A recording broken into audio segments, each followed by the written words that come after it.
নিরাকার নির্বিশেষ নন।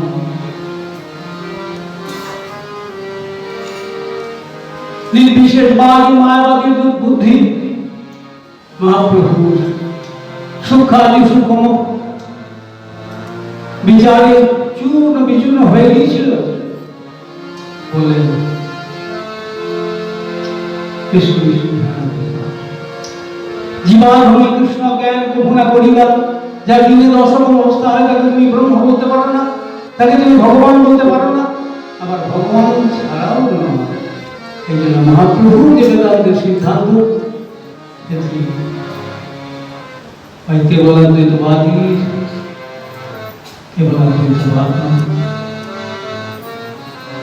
পরতত্ত্ব নিরাকার নির্বিশেষ নন, বললেন নিত্য সবিশেষ।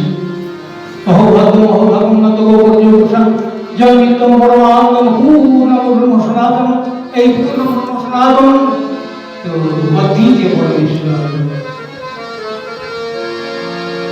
নাম Shrikrishna.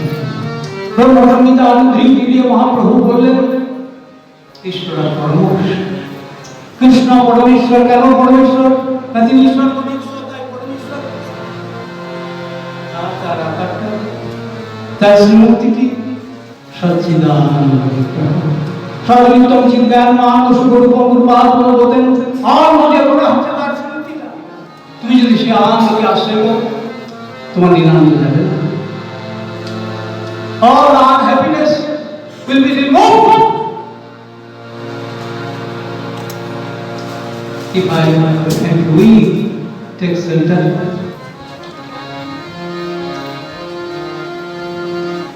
On a delightful Lord, Lord Bhagwan Krishna.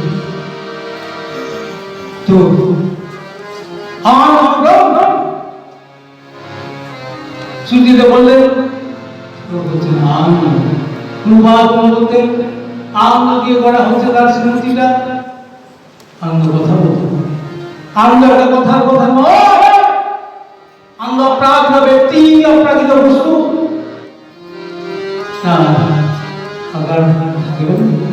তার যদি আমার না থাকে, আমার আগারটা আসছে বলতে থেকে জন্মাদ্যস্য যত। বেদান্তের দ্বিতীয় সূত্রে বলেন জন্মাদ্যস্য যত। শ্রীমদ্ ভাগবতের প্রথম শ্লোকে বলেন জন্মাদ্যস্য যত ন্যায় ইতর দুষ্টা তে দেবং হিতাদ আদি কবয় জন্মি যত সুরে তে যোগনিদাম যথা বিময় যত্র দিশো কৃষ্ণ ধামনা শ্রীর সদা নিরস্ত কখন সত্যম পরম ধীমহি বয়ন ধ্যান। জন্মাদ্যস্য যত, যার থেকে সব কিছু উদ্ভূত। মহাপ্রভু বলেন তিনি হচ্ছেন আর বিগ্রহ কৃষ্ণ। তুমি তো প্রভুকে চাইবে, ওই শিক্ষা জীবের স্বরূপ হয় কৃষ্ণের নিত্য দাস, জীব নিত্য কৃষ্ণ দাস, জীব যখন নিত্য কৃষ্ণ দাস তখন তারপর তখন নিত্য প্রভুকে কৃষ্ণ দাস সেবা করা। সেই প্রভু তার নাম এই কলিকালে নিজেই শুক্লাবর্ণ প্রচারী কি অর্ণাম শ্লোকের ব্যাখ্যা প্রসঙ্গে বললেন কলিকালে নাম এই কৃষ্ণ অবতার, নাম হইতে হয় সর্ব জগৎ বিস্তার, পরম নাম হয় ভগবান শ্রী হরি। কলিকালে নাম কে অবতার, তাই কলিকালে নাম শ্রীকৃষ্ণ আশ্রয় নাম ভজনে কৃষ্ণ ভজন। আমার একটু ধ্যান করতে ভালো লাগে, আমার একটু যোগ করতে ভালো লাগে। ভদ্রলোক ছিলেন তিনি ওই কাঠপাটগুলো ট্রেনে উঠে এবং টিটি হয়তো দেখে ফেল মানে সে ভোর 3:30-4টার সময় ওই দিনই কার্যালয় হোম না। যোগ্য তো নিশ্চয়ই করতে হবে, তাই না? যোগ্য করতে হবে না, পঞ্চসময় হাত ধরে হাই পাওয়া যাবে না। এই যে আমরা হাঁটছি, চলছি, ডাকছি, মশলা মারছে, মিক্সি হয়েছে, যাই হোক ওই আগুন জ্বালাচ্ছে, বহু কীট পতঙ্গ চলে যায়, বহু জীবাণু নষ্ট হয়ে যায়। এগুলো থেকে রেহাই পাওয়ার জন্য, পঞ্চসময় হাত থেকে রেহাই পাওয়ার জন্য বেদে যজ্ঞ প্রবর্তিত। যজ্ঞে করেছিল বলে দাপড়ে অর্থ আর কলঙ্ক ধরে কিন্তু এবং যোগ্য তো করতেই হবে। মহাপ্রভু বললেন কলিকালে অন্য যোগ্য হবে না, গায়ে জলে যোগ্য করা যাবে না। খাঁটি ঘি জোগাড় করতে পারে না, সব 10 কেজি আর 2 তেল ঘি মানে 5 কেজি 10 কেজি ব্যাপার আমি দেখেছি লোক। তো যাই হোক সে 4-5টা সেট মিলে করছে, হ্যাঁ, কয়েক কোটি টাকা খরচ। এ কি সকলের পক্ষে সম্ভব নেই? তো মহাপ্রভু বলেন যোগ্য তোমাকে করতে হবে, বলে তাহলে সংকীর্তন। সংকীর্তন ফাদার অফ সংকীর্তন ইজ গৌর হরি। তাই বলে সংকীর্তন যদি তারই ভজে সেই ধরি। সংকীর্তন প্রবর্তক শ্রীকৃষ্ণ চৈতন্য, সংকীর্তন যোগে তারই ভজে সেই ধরি। সেই তো শুনে যার সর্বযোগ্য হইতে কৃষ্ণ নাম। তাই আমরা সংকীর্তন যোগে আমরা নিয়োজিত হব, মহাপ্রভু শিক্ষাটা শুনব। আমাদের আমরা নিজেরা বেদ হতে যাব না, নিজেরা গ্রন্থকার হতে যাব না, গুরু নিত্যান্তের আনুগত্যে বেদ অধ্যয়ন করব, বেদান্ত অধ্যয়ন করব, বেদাঙ্গ পন্থা শ্রুতাঙ্গ পন্থা চলব। তাহলে সুদীক্ষিত পথ ঠিক দর্শন হবে। আদৌ শুদ্ধ অবস্থায় দীক্ষিত আগে শুনে নিতে হবে। আগে ভাগবত পাঠ করতে বললেন না মহাপ্রভু, ভাগবত শ্রবণই করতে বললেন।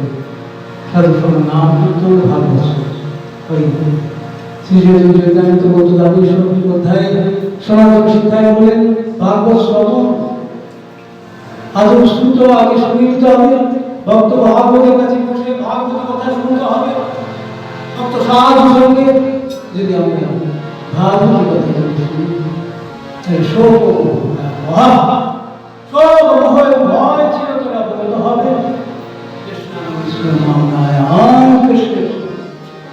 ভক্তি উৎপন্ন ভয়াবহ।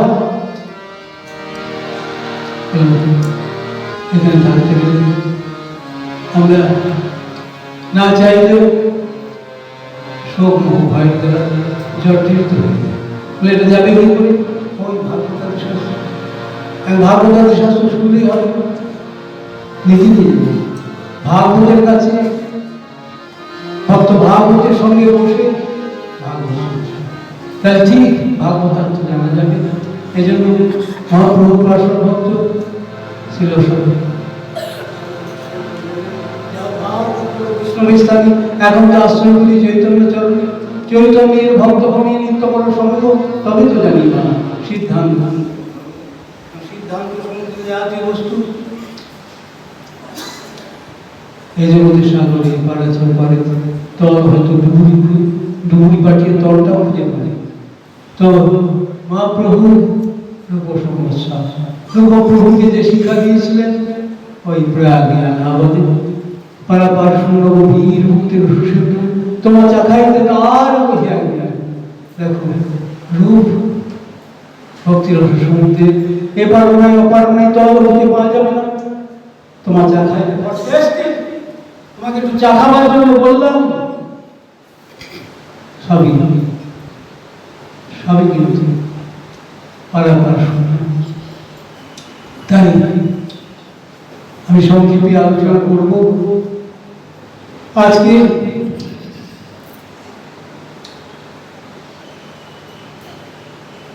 the grandson of Revered Raghunath Dubey and Sujukta Anupama Dubey, David lovable grandson and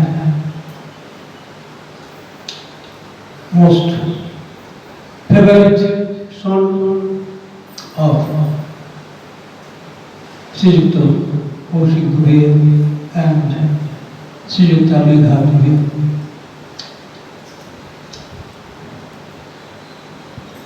আমরা মহাপ্রভুর প্রসঙ্গ কিছু আলোচনা করবো। এই প্রসঙ্গে যা শ্রী চৈতন্য মহাপ্রভুর বাগবতের গ্রন্থের মধ্যে দুটি সব থেকে প্রামাণ্য শ্রী চৈতন্য ভাগবত এবং শ্রী চৈতন্য চৈতামৃত। এবং শ্রী চৈতন্য ভাগবত হল ওই দেনুরে যার শ্রীপাঠ অভিন্ন সাবতার ছিল বৃন্দাবন আশ্রম করে লেখা। আর শ্রী চৈতন্য চৈতামৃতকার যা ওই নৈহাটি নিকট ঝামরপুরের নামে গ্রাম জহি স্বপ্নে দেখা দিলা নিত্যান্ত না ওইখানে একটা নৈহাটি আছে কাটোয়া আছে, আমি গেছি ওখানে প্রবচন হয়েছিল ঝামর। তো হরে হরে কৃষ্ণ দাস না করিয়া ভয় বৃন্দাবনে যাও তাহার সর্বলোক হয়, কি দয়া নিত্যান্তের যে চলে গেল। রাতার সঙ্গে কিছু কথান্তর হয়েছিল, সেই রাত্রে স্বপ্ন দিলেন গুরু নিত্যানন্দ প্রভু নিত্যানন্দ হরে হরে কৃষ্ণ দাস না করো বৃন্দাবনে সর্বলোক হয়, কি না পেয়েছি আমি। গুরু নিত্যানন্দের আদেশে বৃন্দাবন গেল। তখন এত ট্রেন ছিল না, এত গাড়ি ঘোড়া ছিল না, পায়ে হেঁটে গেছে। তো আজকে যে এত এত সব কীর্তনিয়ার দল তারা আখেরের জোগাড় করেছে ওই কীর্তন দিয়ে, তাদের মূল সূতিকাগ্রহ হচ্ছে ওই শ্রী চৈতন্য চৈতামৃত, যে বানায় শুনে গ্রহ শুনতে শুনতে শুনে কি অদ্ভুত চৈতন্য চরিত, কৃষ্ণে উপজীবে প্রীতি জানিবে রসে রীতি, শুনিলেই বড় কি মঙ্গল, সেই মুহূর্তে আমরা বুঝতে পারব। আমরা যদি গীতার সার কথা প্রভুপদে যদি শরণাগত হই তাহলে বুঝব মামি বুঝে প্রবদ্ধন্তি ভজন্তি মায়া হিতান্ত, তাহলে প্রভুর মায়াকে এই অজ্ঞানের হাত থেকে কেউ রেহাই পাবে না। কে মায়া মুক্ত হবে, কে অজ্ঞান মুক্ত হবে? বললেন মামি বুঝে প্রবদ্ধন্তি ভজন্তি দেবী ঝেষাগুলো মই মম মায়া দূরত্বয়া মামে বজে প্রবদ্ধন্তি মায়া হিতান্ত। দেখো ভগবদ্গীতা উপনিষদ হলো ভগবান শ্রীকৃষ্ণচন্দ্রের মুখ নিশ্চিত পদ্ম নিশ্চিত বাণী। বলেন যে দৈবী সাগুলো মম মায়া দূরত্বয়া দূরতিক্রম, মম মায়া আমার মায়া কেউ কোন বদ্ধজীবী নিজ চেষ্টা দ্বারা মুক্ত হতে পারবে। কে মায়া মুক্ত হবে, কে অজ্ঞানের হাত থেকে রেহাই পাবে? মা হবে বজে প্রবদ্ধন্তে ভজন্তে, যে আমাকে প্রপন্ন হবে, যে আমার ভজনা করবে, মায়াকে একান্ত সেই দুষ্করা মায়ের হাত থেকে রেহাই পাবে। তোর বাদ বলছেন কলিযুগ ধর্ম হলো হরিনাম সংকীর্তন, মহাপ্রভুর এস্টাবলিশমেন্ট। মহাপ্রভু নতুন করে ধর্ম সৃষ্টি করতে আসেননি। চারটে যুগ যেমন নিত্য চারটে যুগের চারটে ধর্ম ভগবান বেঁধে দিয়েছেন। ওই গ্রন্থ চক্রবর্তী, পুরাণ চক্রবর্তী শ্রীমদ ভাগবতে পরিষ্কার করে বললেন হৃদে যোদ্ধায় তো বিষ্ণু তে তার যত মুখে দা পড়ে পরিচর্যান বলো তো ধরি কীর্তনার কৃতযুগ। সত্যযুগের নাম হলো কৃতযুগ। সত্যযুগ আশীবন সব কিছু দেখতে সত্যযুগের অপর নাম হলো কৃতযুগের ধর্ম হলো ধ্যান। ধ্যানটা কলিকালের প্রশ্ন করেন মন্ত্র জপের সময়, হরিনামের পড়ার সময় হাজার চিন্তা চলে আসে, হাজার চিন্তা আসে না।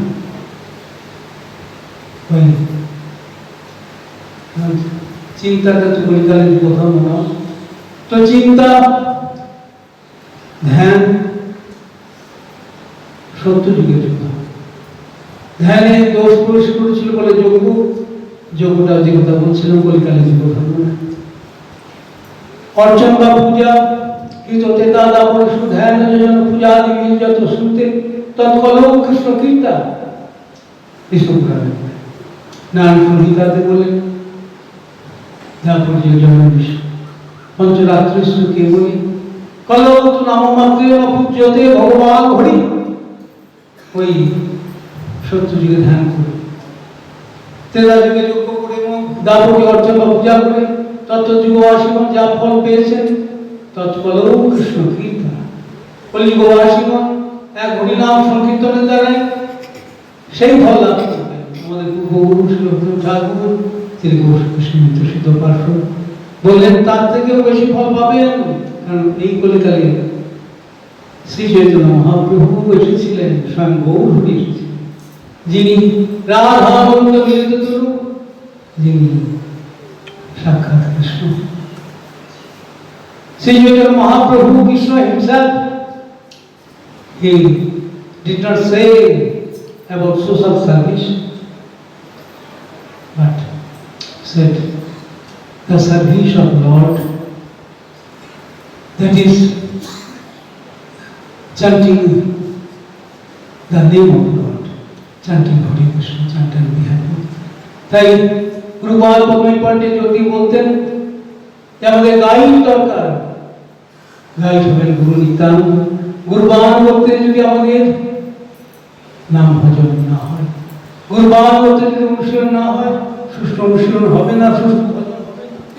নামাক করে বাহিরে নাম জগদানন্দের প্রেম করতে মহাপ্রভু বললেন যে শুদ্ধ নাম হবে না যদি গুরু নিত্যানন্দের গাইডেন্স না হয়। The bhajan of Krishna, the satisfaction of Krishna will be possible only by the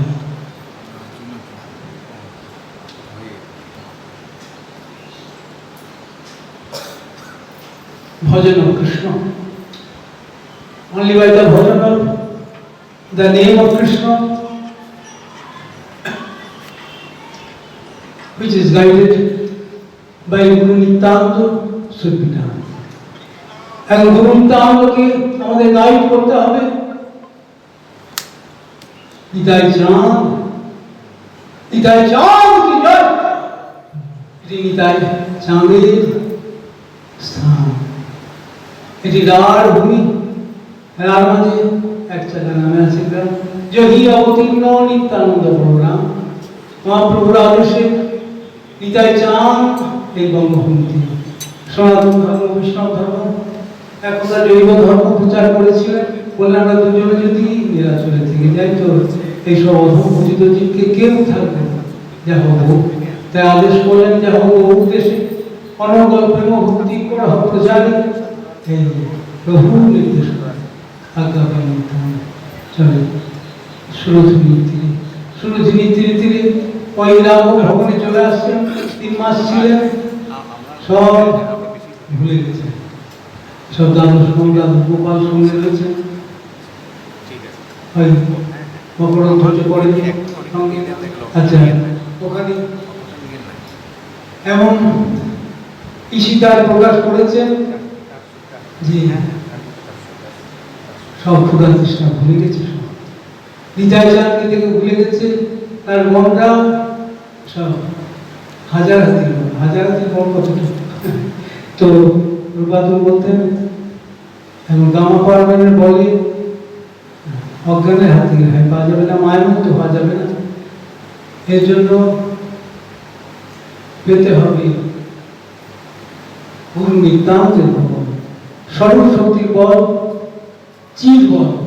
এই জন্য শ্রুতিতে একটা কথা আছে, নায়মাত্মা বল হীনানলভ্য। এই বল কিন্তু সর্বশক্তি। আমরা জগতে কোনো কিছু করতে গেলে এখন সর্বশক্তির কৃপা ভিক্ষা করে করতে হবে। তো গুরুবর্গ হচ্ছেন সর্বশক্তির প্রতীক, মূল সরস্বতী। গুরুবর্গ হচ্ছেন সরস্বতীর প্রকাশ। এখন গুরুবর্গে আচরিত প্রচারিত তাদের কালচার আমরা গ্রহণ করি, আমরা তাদের আচরিত প্রচারিত ধর্ম তথা হরিনাম সংকীর্তন রূপ যুগ ধর্ম যদি আমরা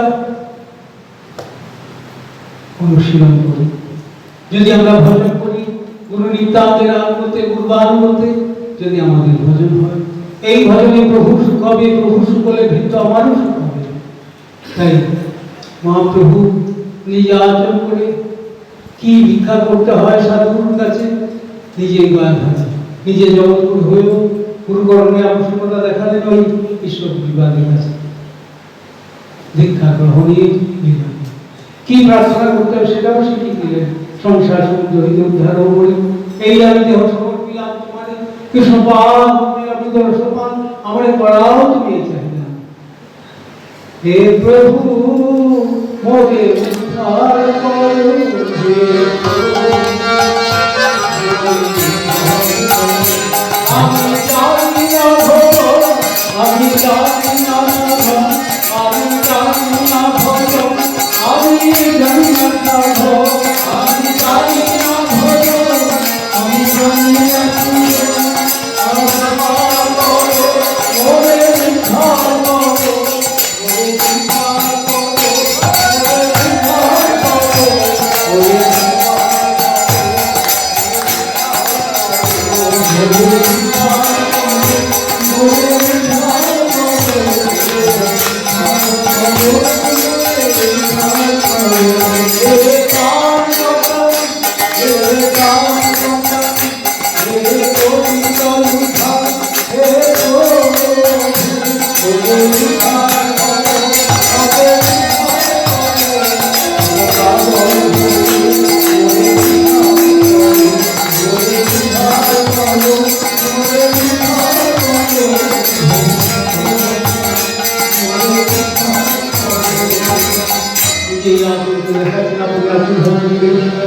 আপনি না করিলে ধর্ম শিখানো না যায়।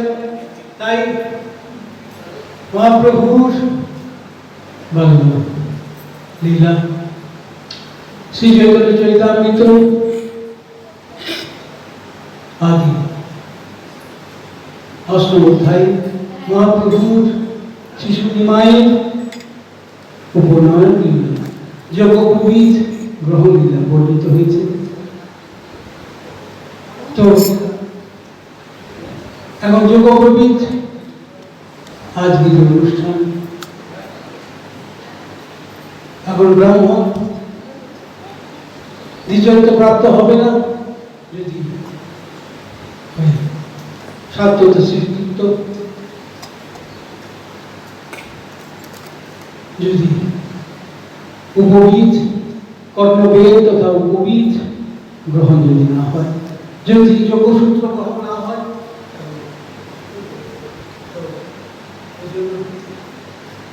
জয় জয় কৃপা সিন্ধু শ্রী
আমাকে যোগসূত্র দিয়েছিলেন, কবিতা দিয়েছিলেন, খুব পরিষ্কার মনে পড়ে। ওই বৈশাখ মাসে ওই বছরই হয়তো সংসার থেকে করে এসেছিলাম, সেটা কিন্তু ওই অক্টোবরে, আশ্বিন মাসে। তো যাই হোক, হ্যাঁ, তো আমি যে কথা বলছিলাম,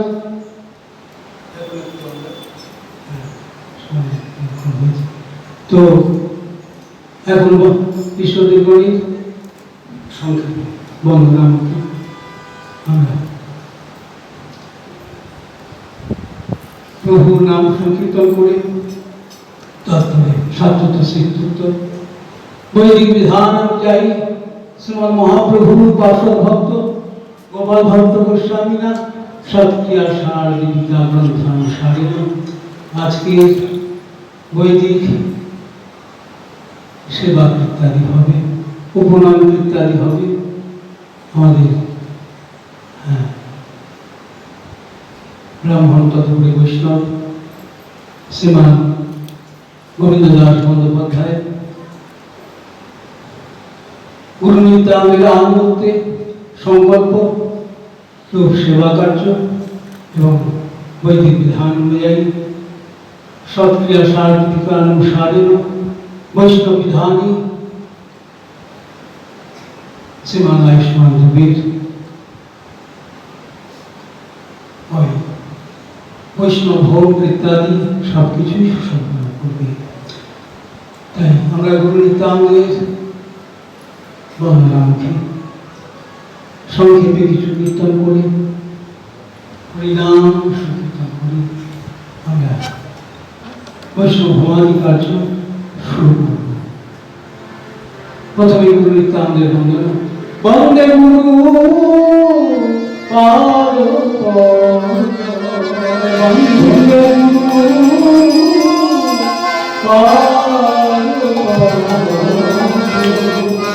শ্রী গুরু বীরে ভুবনে জীবনে বন্ধুকে শ্রী গুরু দিনে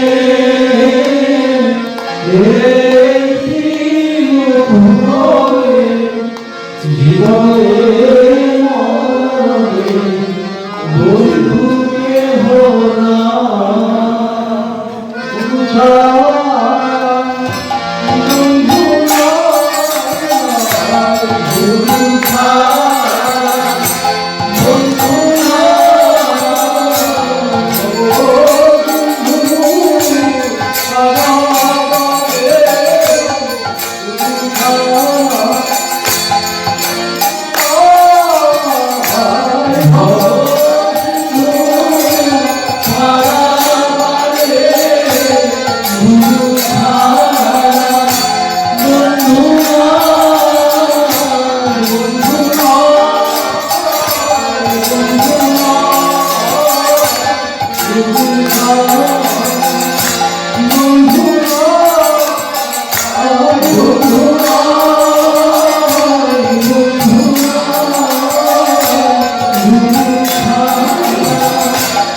Oh